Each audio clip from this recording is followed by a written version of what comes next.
Россия курат. Полностью Россия уничтожится. России скоро не будет вообще. Понимаете? Будут остальные народы, тюркоязычные народы будут жить там.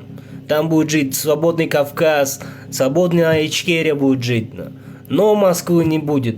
Я вам обещаю. Конкретно, четко говорю, здесь конкретно так и будет. Развал России приветствуется. Скоро будет развал России. Жаңы жылдан кейін полный мобилизация, полный соғыш болот, полный тетик Россия кирчү жерине кирет.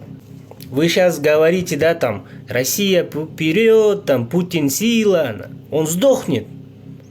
Осталось очень немного. В феврале месяце его уже не будет. Они только в телевизоре передавали то, что они первая в мире армия, вторая мира армия. У них нету такой армии. Они просто пушечное мясо. 20 тысяч вагнеровцев сдохли. Элитная армия России, десантура, десанта нету, сдохли. Сдохли все кадыровцы, которые сюда зашли.